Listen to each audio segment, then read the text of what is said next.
မေတ္တာဆိုတာစွန့်လွတ်နိုင်တယ်တွေ့တာမနေဘူးတဏှာကမစွန့်လွတ်နိုင်ဘူး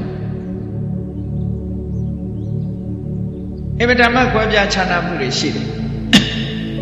တဏှာချင်းနဲ့မေတ္တာချင်းတဏှာချက်ကပူလောင်တယ်မေတ္တာချက်ကအေးမြ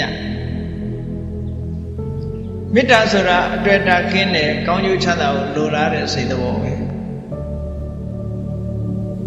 မေတ္တာဆိုတာသူ့အတွက်တဏှာဆိုတာကိုယ့်အတွက်စဉ်းစားကြည့်လေလူတွေက